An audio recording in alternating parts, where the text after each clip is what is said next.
ஸ்ரீ காளிமாதா ஜோதிடம். உலக புகழ்பெற்ற ஜோதிடர் பண்டித் மகாராஜா. காதல், கல்யாணம், உத்தியோகம், வியாபாரம், கல்வி, குழந்தை பாக்கியம் மற்றும் மந்திர சூனிய பிரச்சனைகளுக்கு நிரந்தர தீர்வு. வணக்கம். செய்தி வீச்சு உங்களை வரவேற்றுக் கொள்கிறது.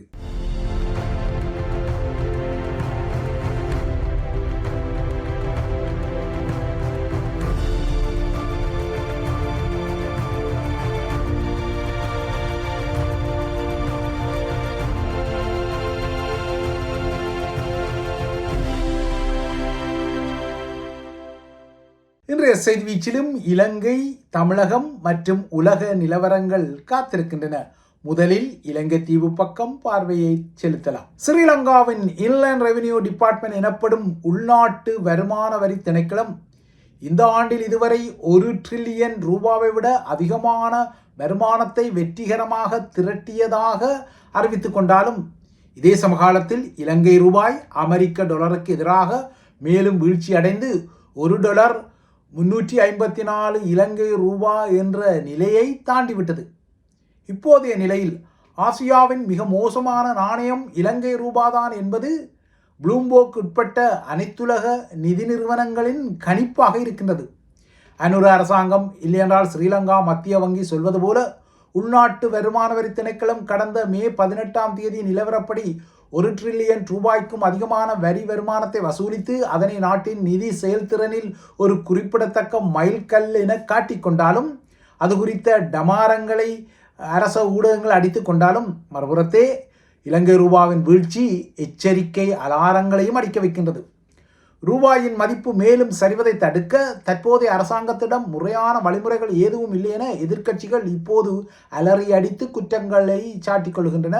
எனினும் அரசாங்கமோ இவ்வாறான நாணய மாற்று விகிதங்களின் வீழ்ச்சியெல்லாம் நிரந்தரமானது இல்லை, குறுகிய காலத்துக்குரியது என்பதால் இந்த குறுகிய கால அதிர்வுகளுக்காக பெரும் தலையீடுகளை செய்வது பொல்லை கொடுத்து அடிவாங்க நிலையை ஏற்படுத்தும் என கூலாக கூறிக்கொள்கிறது. நாட்டின் பிரதி நிதியமைச்சர் அனில் ஜெயந்த பெர்னாண்டோ நேற்று இதனை ஸ்ரீலங்கா நாடாளுமன்றத்தில் கூலாக தெரிவித்த போதிலும் எதிர்க்கட்சிகள் இந்த விடயத்தில் சூடாகியுள்ளன. அனுர தரப்பை பொறுத்தவரை இந்த நிலைமைக்காக அவசரப்பட்டு ஏதாவது செய்தால் அது இன்னமும் நாட்டின் நிதி நிலைமையை இல்லையென்றால் பொருளாதார நிலைமையை மோசமாக்கி 2022 ஆண்டின் பொருளாதார அதலபாதாள நெருக்கடி சிக்கல் போன்ற நிலைமைகளை உருவாக்கி விடுமோ என அச்சப்படுகின்றது. ஆனால் எதிர்க்கட்சிகளும் சரி, ப்ளூம்பர்க் உட்பட்ட அனைத்துலக நிதி நிறுவனங்களும் சரி கடந்த ஒரு மாதத்தில் இலங்கை ரூபாய் தனது மதிப்பில் 8.6% மேல் வீழ்ச்சியடைந்த விடயத்தை ஒரு எச்சரிக்கையாக பார்த்து கொள்கின்றன.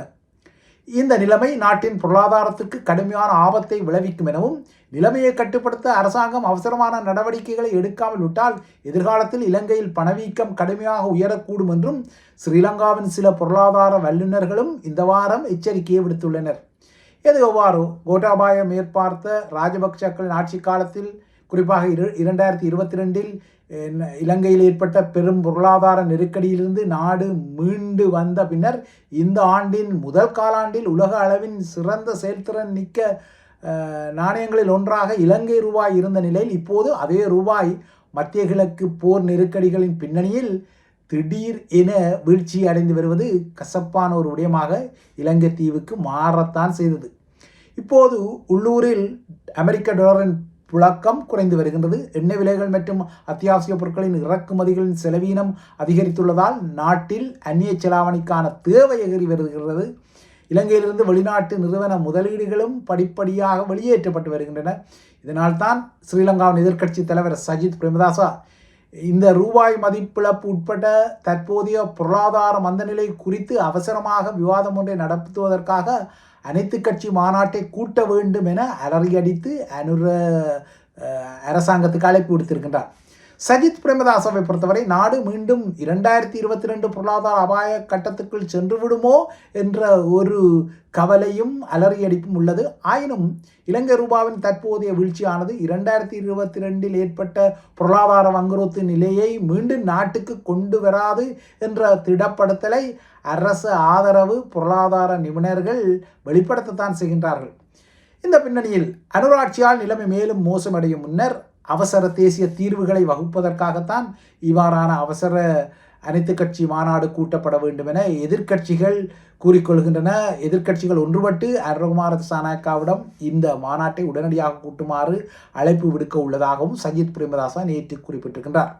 இலங்கையின் அரசியல்வாதிகளை பொறுத்தவரை அரசியல் பரபரப்புகளை கிளப்புவது, பின்னர் அந்த அரசியல் பரபரப்புகளில் சமரசம் செய்வது என்ற விடயம் வடக்கு, கிழக்கு, தெற்கு, மேற்கு, மலையகம் என பரவலாக தெரியும் ஒரு வியாதியான விடயமாகத்தான் இருக்கின்றது. இதில் அனுர தரப்பு, ராஜபக்ஷ தரப்பு, சஜித் தரப்பு, ரணில் தரப்பு, ஏன் தமிழர்களின் சுமந்திரன் தரப்பு என வேறுபாடுகள் பொதுவாகவே இருப்பதில்லை. இதனால் தான் ரணிலின் முன்னாள் ஆலோசகரான ஆசு மாரசிங்கவிடம் சஜித் அணியின் முன்னாள் நாடாளுமன்ற உறுப்பினரான ஹிருணிகா பிரேமச்சந்திரா இந்த வாரம் பகிரங்க மன்னிப்பு கோரிய ஒரு நிலை தோன்றியது. ஹிருணிகாவும் ஆசு மாரசிங்கவின் முன்னாள் லிவிங் டுகெதர், அதாவது ஒன்றாக வாழ்ந்த காதலியாக கருதப்படுவருமான ஆதர்ஷ கரந்தனா என்ற இருவருமே கடந்த 2022 டிசம்பரில் நடத்திய ஒரு ஊடக மாநாட்டில் சில அதிர்ச்சியான பரபரப்பான விடயங்களை வெளிப்படுத்தி கொண்டார்கள். குறிப்பாக அப்போது ரணிலின் ஆலோசகராக இருந்த ஆசு மாரசிங்க ஒரு நாயுடன் பாலியல் தொடர்பை கொண்டிருந்ததாக இவர்கள் இருவருமே ஊடக மாநாட்டில் இந்த பகிர் குற்றச்சாட்டை தொடுத்தனர். ஒரு காணொலியை ஆதாரம் காட்டி இவர்கள் இந்த பரபரப்பு குற்றச்சாட்டை தொடுத்ததை அடுத்து ஆசு மாரசிங்க ரணிலின் ஆலோசகர் பதவியிலிருந்து விலகி இருந்தார். இதன் பின்னர் ஆசு மாரசிங்கவின் முன்னாள் காதலியான ஆதர்ஷ கரந்தனா ஆதாரமாக காட்டிய அந்த காணொளி போலியானது. அது எண்ணியல் முறையில், அதாவது டிஜிட்டல் முறையில் மாற்றப்பட்டு திரித்தப்பட்டு வெளியிடப்பட்டது என்பது தொழில்நுட்ப ரீதியில் உறுதிப்படுத்தப்பட்ட நிலையில் இப்போது ஆசு மாரசிங்கம் மீது அன்று தான் சுமத்திய குற்றச்சாட்டுக்கள் அனைத்தும் பொய்யானவை, திரித்து கூறப்பட்ட ஆதாரங்களின் அடிப்படையாக கொண்டவை என்பதை ஒத்துக்கொண்ட ஹிருணிகா நீதிமன்றத்தில் தனது பகிரங்க மன்னிப்பை தெரிவித்து ஆசு மாரசிங்க தாக்கல் செய்த பல மில்லியன் நட்டஈடு கோரிய அவதூறு வழக்கில் தனக்கு தண்டனை வராமல் பார்த்து கொண்டார்.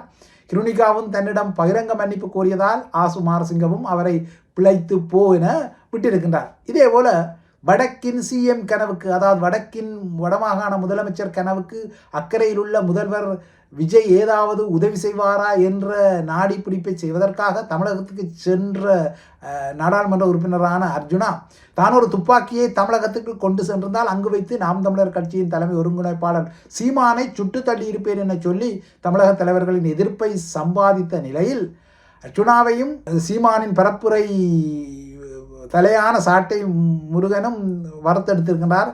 எலுமண்டால் சுட்டுத்தான் பாரேன் என அவர் அர்ஜுனாவுக்கு சவால் விட்டு பிழைத்து போ என அவருக்கு கூறுகிறார்.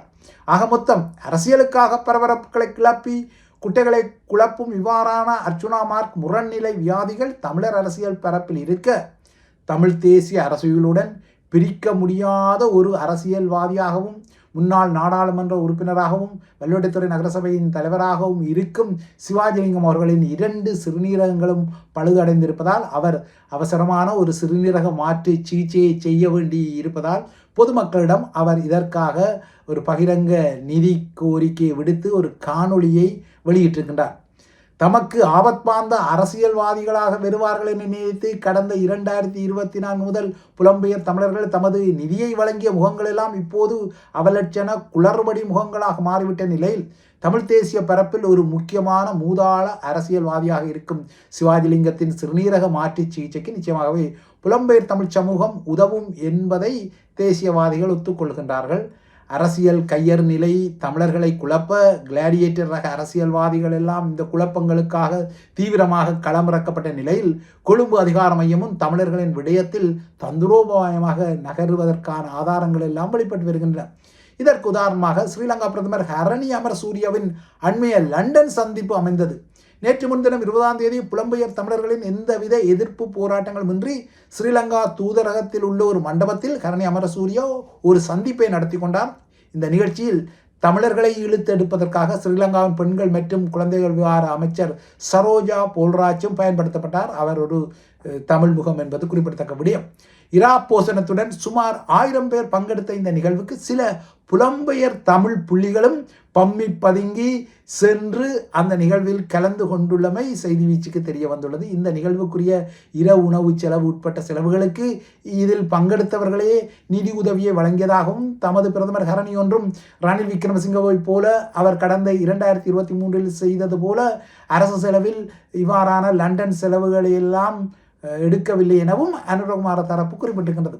இந்த நிகழ்வில் உரையாற்றிய ஹரணி சூரிய இலங்கையின் தற்போதைய பொருளாதார மீட்சிக்கு பிரித்தானியாவில் வசிக்கும் தமிழ் புள்ளி வணிகர்கள் உட்பட்ட இலங்கை டயஸ்போரா பிரெயின் கெயின் என்ற வகையில் தங்களது மூளைகளை இல்லையென்றால் அந்த மூளைகளின் வலுவை வழங்க வேண்டும் எனவும் கோரிக்கை விடுத்திருப்பது ஒரு முக்கிய முடியும்.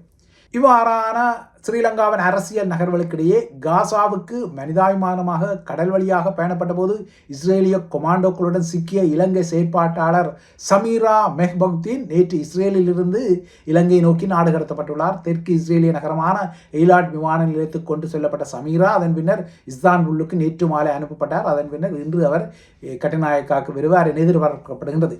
இவை இலங்கை விடயங்கள். அடுத்து தமிழக விடயங்களை நோக்கி கொண்டால் தமிழக முதல்வர் விஜயின் அமைச்சரவையின் புதிய 2 அமைச்சர்களாக இன்று விடுதலை சிறுத்தைகள் கட்சியைச் சேர்ந்த வன்னியரசும் இந்திய முஸ்லீம் யூனியன் லீக் சார்பில் ஷாஜகானும் ஆளுநர் மாளிகையில் அமைச்சர்களாக பதவியேற்றுள்ளனர். விஜய் அமைச்சரவையில் தற்போது மொத்தமாக 33 அமைச்சர்கள் இடம் பிடித்துள்ளனர். அமைச்சர் வன்னியரசுக்கு இதுவரை துறைகள் எதுவும் ஒதுக்கப்படவில்லை. விடுதலை புலிகள் அமைப்பின் மிகப்பெரிய ஆதரவாளராக இருந்த வன்னியரசு மீது இலங்கைக்கு ஆயுதங்களை கடத்தியதான பல குற்றச்சாட்டு வழக்குகள் உட்பட பல ஈழத்தமிழர்கள் இல்லையென்றால் அவர்களின் அரசியல் போராட்டம் சார்ந்த பல வழக்குகள் எல்லாம் ஏற்கனவே போடப்பட்டுள்ளன என்பது ஒரு குறிப்பிடத்தக்க விடயம். வன்னியரசு இப்போது விஜயின் அமைச்சரவையில் உள்ள நிலையில் திமுகவுடனான கூட்டணியில் விடுதலை சிறுத்தைகள் தொடர்கின்றதா என்ற கேள்விக்கு அதன் தலைவர் தொல் திருமாவளவன் பதிலளிக்க மறுப்பு தெரிவித்துள்ளார். இதற்கிடையே சென்னை நகர காவல் ஆணையாளராக இருந்த அபின் தினேஷ் மோடக் மாற்றப்பட்டு தற்போது தமிழரான அமல்ராஜ் அந்த பதவிக்கு நியமிக்கப்பட்டுள்ளார். விஜய் அரசு பொறுப்பேற்றதிலிருந்து IAS IPS ஆகிய மத்திய அரசு சார்ந்த அதிகாரிகள் அதிரடியாக இடமாற்றம் செய்யப்பட்டு வரும் நிலையில் இந்த இடமாற்றமும் வந்திருக்கிறது. கன்னியாகுமரி மாவட்டத்தில் பிறந்த அமல்ராஜ் நாகர்கோவிலில் தனது ஆரம்ப கல்வியையும் மதுரை காமராஜர் பல்கலைக்கழகத்தில் தனது உயர் கல்வியையும் பெற்றவர், முனைவர் பட்டத்தை பெற்றவர் என்பது குறிப்பிடத்தக்கது. இறுதியாக உலக நிலவரங்களை நோக்கிக் கொண்டார். பிரித்தானியா தனது நுழைவிசைவு கட்டுப்பாடுகளை அதாவது விசா கட்டுப்பாடுகளை கடுமையாக்கியிருப்பதால் அதன் நிகர குடியேற்றம் 2025ஆம் ஆண்டில் அதாவது கடந்த ஆண்டில் கிட்டத்தட்ட அரைவாசியாக குறைந்துள்ளதாக நேற்று அதிகாரபூர்வமான குடிவரவு தகவல்கள் வெளிப்படுத்தியுள்ளன.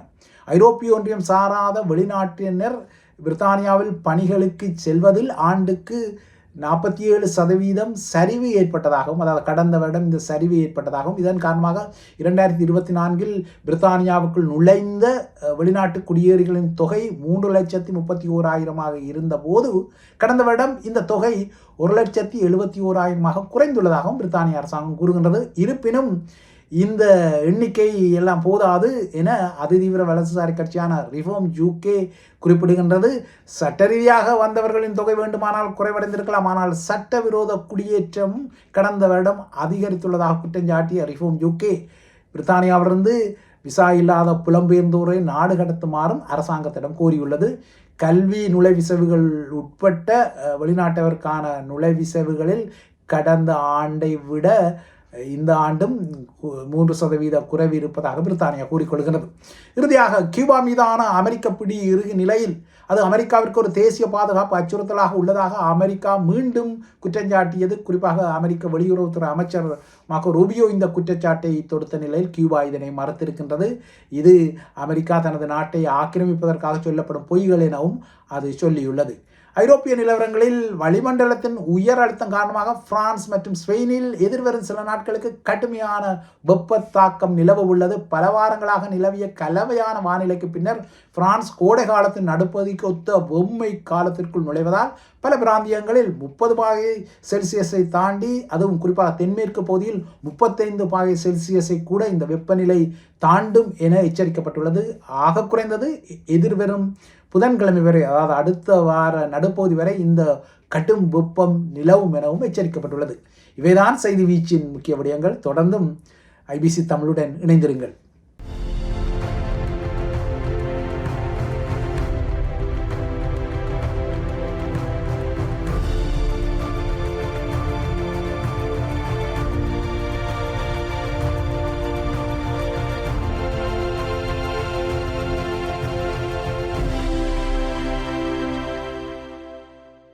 ஸ்ரீ காளிமாதா ஜோதிடம் உலக புகழ்பெற்ற ஜோதிடர் பண்டித் மகாராஜா. காதல், கல்யாணம், உத்தியோகம், வியாபாரம், கல்வி, குழந்தை பாக்கியம் மற்றும் மந்திர சூனிய பிரச்சனைகளுக்கு நிரந்தர தீர்வு.